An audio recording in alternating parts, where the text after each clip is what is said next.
क्या हो अगर कोई इंसान बस किसी के जूते पहनने से खुद को उसी की तरह हूबहू ट्रांसफॉर्म कर ले और इसी तरह वो जो चाहे वो सब कर सकता है। आज की कहानी कुछ ऐसी ही है, तो चलिए वीडियो स्टार्ट करते हैं। मूवी के स्टार्ट में हम एक कॉबलर को देखते हैं जो अपनी सीविंग मशीन की मदद से लोगों के शूज ठीक कर रहा होता है। जब वो शू को ठीक करके ट्राई करता है तो हम देखते हैं कि वो एक अमीर आदमी की शक्ल में बदल जाता है और एक बहुत ही लग्जरियस कार में बैठकर पूरी सिटी में घूमता है। इसके बाद वो एक और शू मेंट करने लगता है, लेकिन उसे पता नहीं होता ये शू उसके एक पुराने कस्टमर का है जो मर गया है। इसके बाद वो शू ट्राई करता है और इस बार वो एक मरे हुए आदमी में ट्रांसफॉर्म हो जाता है। अपने इस न्यू गेटअप के साथ वो बहुत से गैंगस्टर को डराता है। इस वजह से एक दफा उसकी कार एक ट्रक से टकरा जाती है, लेकिन खुशकिस्मती से वो क्रैश से बिल्कुल सेफ होता है। वो जैसा चाहता था वैसे जिंदगी एंजॉय कर रहा था और वो विश करता है कि वो ऐसी ही लाइफ गुजारता। इसके बाद दिखाया जाता है कि 19th century New York city Manhattan में कुछ बिजनेसमैन और एंटरप्रेन्योर बैठे हैं जो डिस्कस कर रहे हैं कि स्काई रॉकेटिंग रेंट्स ने बिजनेस खराब कर दी है। जब उनके पास कोई और ऑप्शन नहीं बचता तो वो एक आम कॉबलर पिंचस सिम्किन को उनकी मदद के लिए बुलाते हैं, जिसके पास बहुत कुछ खास एबिलिटीज हैं। इसके बाद उनमें से एक आदमी सिम्किन को एक शू का पेयर देता है जो एक लैंडलॉर्ड के थे और उसे कहता है कि अपना मैजिक ट्राई करे। पहले पिंचस हेजिटेट होता है, लेकिन बाद में वो मान जाता है। उसके बाद पिंचस अपनी स्विंग मशीन के साथ उन शूज को रिपेयर करता है। इसके बाद यहाँ मूवी को कट करके प्रेजेंट डे से स्टार्ट किया जाता है, जिसमें हम मूवी के मेन कैरेक्टर मैक्स सिम्किन को देखते हैं। ये पिंचस फैमिली के 4th जनरेशन में से था। ये वही शख्स था जो मूवी के स्टार्ट में दिखाया जाता है, जिसको अभी अभी अपने मैजिकल पावर का पता चला है।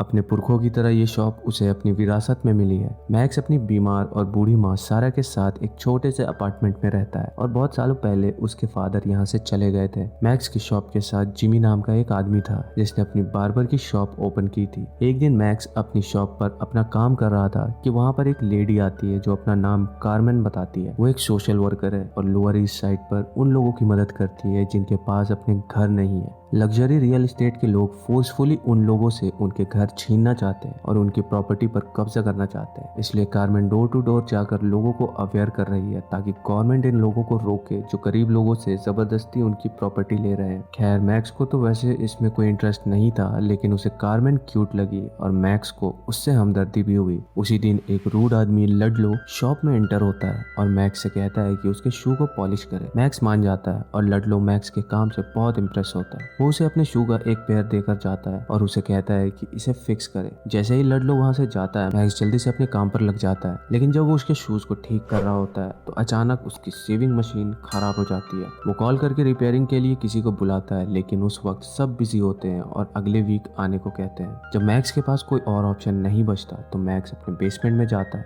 उसे एक सेविंग मशीन मिल जाती है। ये सेम वैसी है जैसे मूवी के स्टार्ट में दिखाई जाती है। अपना टाइम वेस्ट किए बगैर मैक्स अपनी ओल्ड मशीन से शूज को ठीक करने लगता है। जब वो शूज रिपेयर कर लेता है वो ऊपर आता है और उन एक्सपेंसिव शूज को ट्राई करता है। जब वो ट्राई करके अपने आप को देखता है वो हैरान रह जाता है क्योंकि अब वो लडलो में ट्रांसफॉर्म हो गया था। इसके बाद मैक्स जल्दी से शूज उतारता है। इसके बाद जब वो देखता है तो वापस अपनी ओरिजिनल शक्ल में ट्रांसफॉर्म हो जाता है। इसके बाद वो अपने रिपेयर किए हुए दूसरे शूज को ट्राई करता है, लेकिन कुछ भी नहीं होता, जिससे उसे पता चलता है कि उसकी ट्रांसफॉर्मेशन सिर्फ उन शूज से हुई है जो उसने अपनी ओल्ड सेविंग मशीन से सही किया है। इस बात को कंफर्म करने के लिए वो अपनी शॉप बंद कर देता है और अपने पास पड़े कुछ ओल्ड शूज रिपेयर करने लगता है। इसके बाद वो उन्हें एक एक करके ट्राई करता है और हर बार वो एक नए इंसान में ट्रांसफॉर्म हो जाता है। मैक्स अब फाइनली अपनी बोरिंग लाइफ को चेंज करने का सोचता है और उसका जो दिल चाहता है वो उसमें ट्रांसफॉर्म हो जाता है। एक दफा वो किसी चाइनीज में ट्रांसफॉर्म हो जाता है और पूरा चाइना टाउन घूमता है और दूसरे सीन में वो एक लेविश रेस्टोरेंट में बैठकर खाना खा रहा होता है और उस रेस्टोरेंट से बिल पे किए बगैर ही वो वहां से वापस चला जाता है। वो अपने आप को रिच लोगों में चेंज करता है और उनकी लग्जरी कार्स को ड्राइव करता है। जब से मैक्स को उसकी एंसेस्टर्स की मशीन मिलती है तो उसकी बोरिंग लाइफ बहुत कलरफुल हो जाती है। अगली सुबह जब वो अपनी शॉप पर काम कर रहा होता है तो एक खूबसूरत लड़की जिसका नाम टैरिन है वो उसकी शॉप पर आती है और उसे कहती है कि वो उसके बॉयफ्रेंड एमिलियानो के शूज फिक्स करे। मैक्स उसे देखते ही उसकी ब्यूटी से अट्रैक्ट हो जाता है और शूज ठीक करने के बाद टैरिन के बॉयफ्रेंड में चेंज हो जाता है और एक लोकल बार में जाता है। वहाँ वो सभी लड़कियों का सेंटर ऑफ अट्रैक्शन बन जाता है। सब लड़कियां उसी को देख रही होती है और ये चीज मैक्स को मोटिवेट करती है। वो एमिलियानो दोनों के अपार्टमेंट में जाता है जहाँ वो देखता है कि टेरिन शावर ले रही है। खुशकिस्मती से वो बहुत ही एक्साइटेड होती है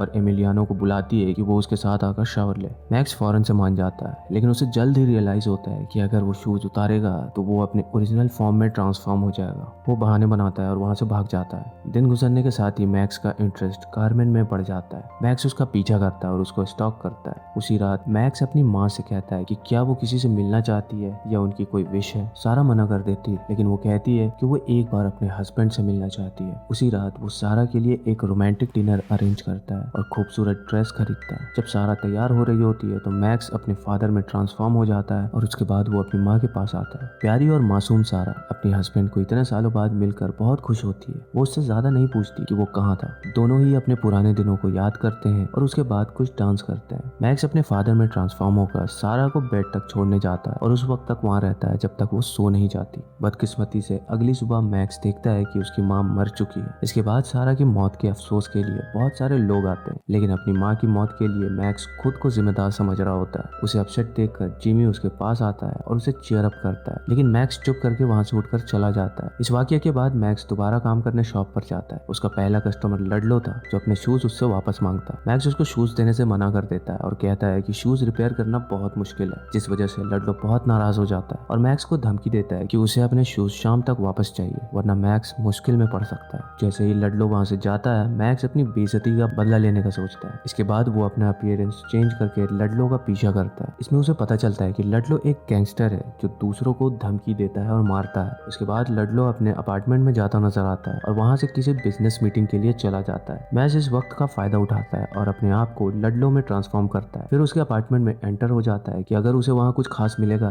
तो वो उसे चुरा लेगा। मैक्स जब अपार्टमेंट में जाता है तो वहाँ उसकी गर्लफ्रेंड को देखता है। लडलो के अब्यूज की वजह से वो अब उस जगह से जा रही होती है। अब क्योंकि मैक्स वहाँ अकेला रह जाता है, मैक्स वहाँ की तलाशी शुरू कर देता है। वहाँ पर उसे एक सीक्रेट सूटकेस मिलता है। जब वो उसे खोलता है तो वो गन से भरा होता है। मैक्स वहाँ से एक फैंसी से टेजर गन उठा लेता है और उसके साथ खेलने लगता है और इसी खेल में वो खुद को एक झटका दे बैठता है। कुछ घंटों बाद वो वहाँ से उठकर जाने लगता है, लेकिन बदकिस्मती से लडलो आ जाता है। लडलो अपने जैसा सेम इंसान देखकर हैरान हो जाता है और जल्दी से मैक्स का गला दबाने लगता है, लेकिन खुशकिस्मती से मैक्स के पास लडलो की टेजर गन थी जिससे वो रियल लडलो को बेहोश कर देता है। जब लडलो उठता है तो वो देखता है कि वो चेयर के साथ बंधा हुआ है। इसके बाद मैक्स अपने आप को एक ट्रांसजेंडर में ट्रांसफॉर्म करके लडलो के सामने आता है और उसे धमकाते हुए कहता है कि वो उसे कुछ वैल्यूएबल चीजें दे। लडलो के पास जब कोई और ऑप्शन नहीं बचता तो वो मैक्स को एक सीक्रेट जगह का बताता है जहाँ उसने कुछ एक्सपेंसिव वॉचेस अपने लिए रखी होती है। उसके बाद मैक्स देखता है कि डोर पर कुछ आदमी आए हुए होते हैं। ये आदमी और कोई नहीं बल्कि लडलो के गैंग मेंबर होते हैं। मैक्स डर जाता है कि अब वो पकड़ा जाएगा, लेकिन जब लडलो उसे बताता है कि वो इन आदमियों के साथ मिलकर $50,000 लेने जा रहा है तो मैक्स रिलैक्स हो जाता है। अब मैक्स लडलो बनकर अपने गैंग मेंबर के पास जाता है और रियल लडलो को अपार्टमेंट में छोड़ देता है। उनमें से गैंग का एक मेंबर कहता है कि उसके पास अपने बॉस के लिए एक सरप्राइज है। उसको एक सीक्रेट गैराज में ले जाते हैं जहाँ उसके दूसरे गैंग मेंबर्स होते हैं। वो एक आदमी को कैदी बनाकर उसे मार रहे होते हैं। उस आदमी का नाम पैट्रिक होता है। पैट्रिक ने इन लोगों से कुछ चुराने की कोशिश की थी। बहुत ज्यादा मारपीट और ब्लड देखकर मैक्स की तबीयत खराब हो जाती है और वो वॉशरूम में चला जाता है। इसके बाद जब वो बाहर आता है तो वो ऑर्डर देता है कि इस आदमी को छोड़ दिया जाए और कहता है कि कभी कभार दूसरा चांस दे देना चाहिए। गैंग के सभी मेंबर्स ये देखकर हैरान हो जाते हैं कि उनका बॉस कभी किसी को दूसरा मौका नहीं देता, लेकिन जब मैक्स बार बार कहता है तो वो लोग उसे छोड़ देते हैं। इसके बाद मैक्स और बाकी के लोग अपना काम जारी रखते हैं। वो लोग एक बहुत बड़ी जगह जाते हैं और इस औरत का नाम इलेन ग्रीनवॉल्ड था। बिना कोई बात किए वो एक एनवेलप मैक्स को देती है जिसमें $50,000 होते हैं और वो लडलो को कहती है कि वो अपना टारगेट कंप्लीट करे। मैक्स ऐसे शो करता है जैसे उसे सब पता है और वो वहां से अपने आदमियों के साथ चला जाता है। बदकिस्मती से जब मैक्स ट्रांसजेंडर की शक्ल में लडलो के अपार्टमेंट में जाता है तो लडलो वहां गन के साथ उसका वेट कर रहा होता है। इसके बाद वो गैंगस्टर उसे मारने ही वाला होता है। तभी मैक्स होशियारी से अपने शूज उतार देता है और अपनी असल शक्ल में वापस आ जाता है। लडलो बहुत डर जाता है और इस चीज का फायदा उठाते हुए मैक्स वहां से भागने की कोशिश करता है, लेकिन कुछ ऐसा होता है कि मैक्स की हील लडलो की गर्दन पर लग जाती है जिसकी वजह से लडलो उसी वक्त मारा जाता है। यह देखकर मैक्स डर जाता है और वहां से भाग जाता है। इसके बाद अगली सुबह वो पुलिस स्टेशन जाता है और अपने आप को वहां अरेस्ट करने का कहता है। मैक्स की सब स्टेटमेंट लेने के बाद पुलिस लडलो के अपार्टमेंट में जाते हैं, लेकिन जब वो अपार्टमेंट में पहुंचते हैं तो वहाँ कोई भी मर्डर का साइन नहीं मिलता। ना तो वहाँ पर लडलो की बॉडी थी और ना ही कोई ब्लड का मार्क, और यहाँ तक कि वहाँ पर मौजूद सब गन्स भी गायब थे। इसके बाद मैक्स सबको कन्विंस करने की कोशिश करता है कि वो सच बोल रहा है, लेकिन सबूत ना होने की वजह से पुलिस वहाँ से चली जाती है। इसके बाद मैक्स जब अपनी शॉप पर वापस आता है तो वो देखता है कि पैसे, गन्स और शूज सब उसके टेबल पर है। मैक्स इस सबसे तंग आकर वो सब चीजें उठाता है और वहां से जाने लगता है, लेकिन उसी वक्त जिमी वहां आकर उसे रोकता है। जिमी उससे कहता है कि जब से उसकी माँ की डेथ हुई है वो बहुत अजीब बिहेव कर रहा है और तो और वो अपनी शॉप से हमेशा गायब रहता है। इसके बाद मैक्स उसकी बातों पर ध्यान दिए बगैर वहां से चला जाता है। अगले सीन में हम मैक्स को देखते हैं, वो ट्रांसजेंडर बनकर इलेन के पास आता है। वो एक मनगढ़ंत कहानी बनाता है और कहता है कि लडलो ये काम नहीं कर सकता, इसलिए उसने ये पैसे और गन्स वापस भेजे हैं। इलेन को पता होता है कि ये झूठ बोल रहा है। वो अपने आदमी को ऑर्डर देती है और उनमें से एक मैक्स के सर पर वार करता है और जब मैक्स की आंख खुलती है तो वो खुद को दो आदमियों के साथ एक कार में देखता है। वो बात कर रहे होते हैं कि वो उस अपार्टमेंट को जला देंगे और इस ट्रांसजेंडर को मार देंगे। ये सुनने के बाद मैक्स जल्दी से अपने शूज चेंज करता है। वो अपने आप को एक मरे हुए आदमी में ट्रांसफॉर्म कर लेता है। ये सब देखकर वो आदमी डर जाते हैं और कार क्रैश हो जाती है। उसके बाद मैक्स वहां से भाग जाता है और अगली सुबह जब वो अपनी शॉप पर आता है तो उसकी नजर उस पेज पर पड़ती है जो कारमेन उसको देकर गई थी। ये पढ़कर उसे रियलाइज होता है कि कारमेन जिनके अगेंस्ट फाइट कर रही है वो कोई और नहीं बल्कि इलेन ही है और कल रात वो आदमी जिस अपार्टमेंट को जलाने की बात कर रहे थे वो यही अपार्टमेंट है। वो परेशानी में कारमेन के ऑफिस जाता है और उसे सारी सिचुएशन एक्सप्लेन करता है, पर कारमेन मैक्स को बताती है कि इलेन एक अमीर बिजनेस वुमन है जो वहां से अपार्टमेंट खत्म करके अपना डिपार्टमेंट स्टोर बनाना चाहती है। वो किसी न किसी तरह से जबरदस्ती उन लोगों से वो जगह खरीदना चाहती है। उसके बाद वो दोनों वहां से सोलोमन प्लेस में जाते हैं और वहां के ओनर को बताते हैं कि कैसे इलेन उनको मारना चाहती है। वहां का ओनर वहां से जाने से मना कर देता है और बताता है कि यहाँ पर उसकी बहुत सी मेमोरीज है। इसके बाद कारमेन बहुत सैड हो जाती है, लेकिन मैक्स के माइंड में एक आइडिया आता है। अगली सुबह वो सोलोमन में ट्रांसफॉर्म होकर एलेन से मिलता है और एक डील करता है। वो डील करता है कि वो इस जगह को छोड़ देगा, लेकिन उसके बदले में वो उससे $1000 लेगा और इसके साथ उसे शिकागो का एक टिकट भी चाहिए होगा ताकि वो अपनी बेटी से मिल सके।